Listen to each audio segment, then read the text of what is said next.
Hey guys, good morning. Welcome back to my YouTube channel. It's me, Ate Enero, and tara, samahan niyo po ako sa mga kwento-kwentong buhay ng isang kunyang dito sa Hong Kong. Kaya maagang umalis sila amo at saka yung mga bata, ihatid ko na rin si Bunso. Tapos today yung first day niyang magbabaon ng lunch niya sa school. Kaya sabi ko, mag-request lang siya ng babaunin niya, ibabaon ko. Sabi niya, fried rice with kimchi daw. Kaya nagbabad na ako ng dry scallop. Tapos, nag-cut na rin ako ng konting kimchi. Ito, Korean kimchi. Ito siya guys. Tapos, lalagyan natin siya ng egg para soft yung rice niya. Kaya, mamaya, simulan na natin. Since dalawa kaming kakain ng lunch ni Bunso, medyo gagamihan na natin ng fried rice. Tanggalan natin ng tubig yung binamad natin dry scallop. Para ready to cook na. Ganyan lang guys. Simple lang ang request ng bata. Siya lang naman ang babaunan ko. Yung dalawa kasi yung kambal. High school na. Doon na sila kakain sa school nila. Ewan ko kung school canteen ba yun o sa school nila ibibigay. Ay, nakalimutan pala nila yung kutsara nila. Meron extra doon. Bibigay yung teacher. So, ayan nga po.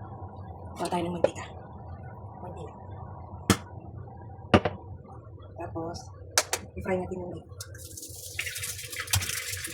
Inaan lang natin yung apoy kasi parang hindi na siya pinag. Hanggang lang naman. Simple.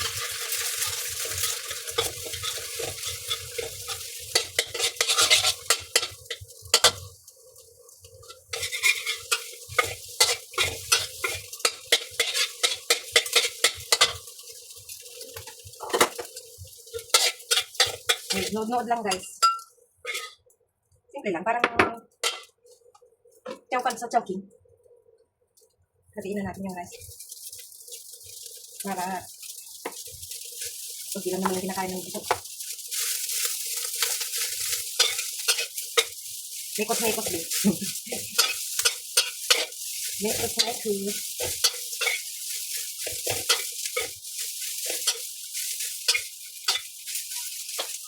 Lagay natin yung rice para parang sinasarag natin maluluto din sa.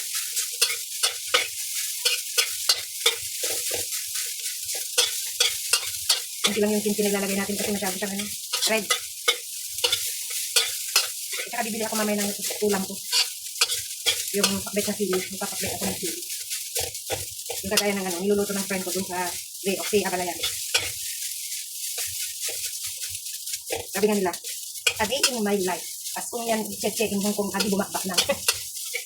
Diba? Wala naman kita. Day in my life. Kung natin yung itusan. Tapos, lagyan natin yung ito. Sinagyan mo pula. Red siya.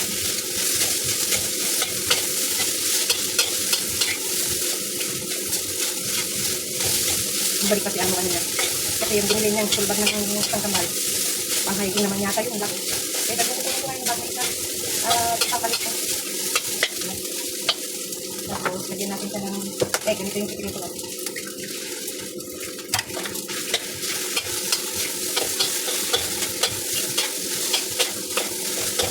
Sa dating my life. At kung yan sa tingin mo na di bumakba lang. Bak na natin yung ko. Ay, kung pailang dagyan na ito, pero sabi na si pagkasisan na. Marami din silang pangangailangan na ako lang talagang mag-provide. Yung naman, before pa sila high school, ako na talaga. Kung meron nang nag-grade sila, parang konti lang talaga. Ako yung 100%. Kumbaga 98%. Kasi ngayon, nakabibigay naman na sila. Yung anak kong panganay na nasa Dubai. Kaya medyo makaluwang-luwang. Tsaka pinatolo ko na sa kanya yung pagbabayad na wifi ng mga kapatid niya. Para hindi bago ako lang. Kaya naman niya.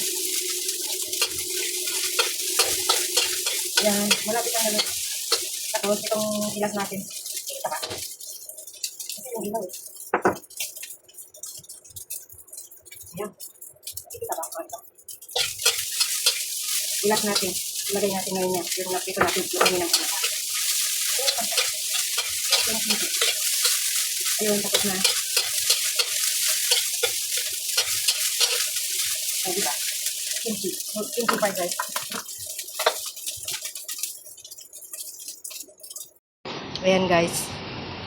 Magbabaon tayo sa school. Makain ako ng candy. Ito ang baon ni Bunso sa school. Siya na lang ang ibabaonan ko kasi si Kambal. Ano na, doon na kumakain sa school. Ewan ko kung binabayaran nila yung pagkain nila o bibili sila. Parang ganun. Kaya hayahay na ako. Pagka mahihatid ko itong ano, baon ni Bunso, diretso na ako sa market para minsan na lang ang gawain ko sa bahay. Kasi 3:30 susunduin ko ulit siya. Kaya baon na lang muna. Tingnan nyo guys, oh. Ang nilalakaran ko araw-araw yan. Kung naka-disable yung ibang escalator, talagang wala akong choice kundi dito matarik na ano, daanan. Kaya nasanay na rin ako. Taga-bundok ako sa Pilipinas. Taga-bundok pa rin ako dito sa Hong Kong. Kaya lang sementado ang bundok dito. Hindi kagaya dun sa atin. Diba? Yan o, ang daming ano, ang daming nakaparadang ano, school bus. Kasi yung banda rito, private na school. Pero ka-branch pa rin ng school ni Bunso. Kaya lang private siya. May side siyang private, may side din siyang public. Pero dun sa public nag-aaral si Bunso. Ewan ko kung bakit ayaw nilang i-private. Ito yung side na to, private. Doon sa banda ron, public. Kaya ang daming nakaabang na ano, school bus kasi parang lunchtime yata sila lumalabas. Doon sa school ni Bunso 3:30 sila lalabas. Later.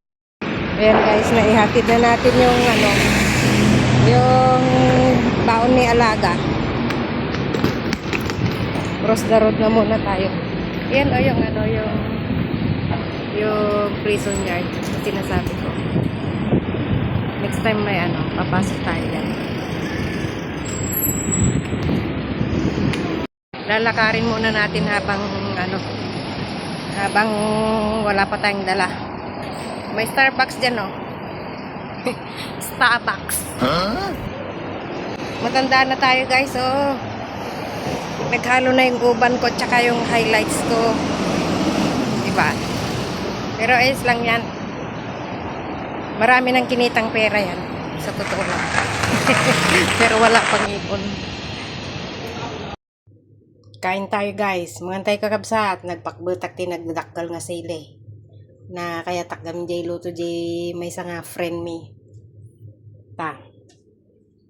Si Dak man tinagdakgal nga sili jay sili to yung kung nga kulot-kulot. Yan po mga kabayan, kakabsat. Tapos ng pagkain natin pero bitin ang kanin. Ito. May natira pa akong sili. Kaya lang wala nang ang kanin, kaya bitin. Pero kulamin natin mamaya yan, gabi. Tapos bumili ako ng ulam ko para bukas. Bukas ko na lang din lulutuin. Kung wala si amo kasi magbabagoong ako. Ito, bunga ti marunggay. Sa Thailand shop at saka Indian shop lang nabibili ang mga ito. Pero pagka Chinese shop, wala, hindi nila alam. So, yun. Bukas magpapakbit tayo ng marunggay. A few moments later. At yan po mga kakabsat. Pupunta po tayo ng school. Susunduin natin si Bunso. We are going to school. Susundo-sundo.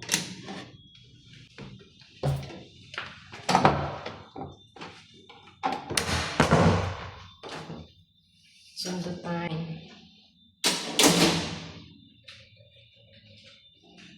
At ayan na nga, sundo time. Madadaanan po natin yung McDo. Pero, hindi ako kumakain dito. Pag nagmamakdo ako dun sa Central, hindi na dito kasi minsan din, kung talagang gutom na gutom ako. So yan na nga po guys, mga kakapsat. It's time to say goodbye and don't forget to like and share and subscribe para lagi kayong updated sa aking mga video soon. Marami pa. Thank you. God bless. Have a good day and babush.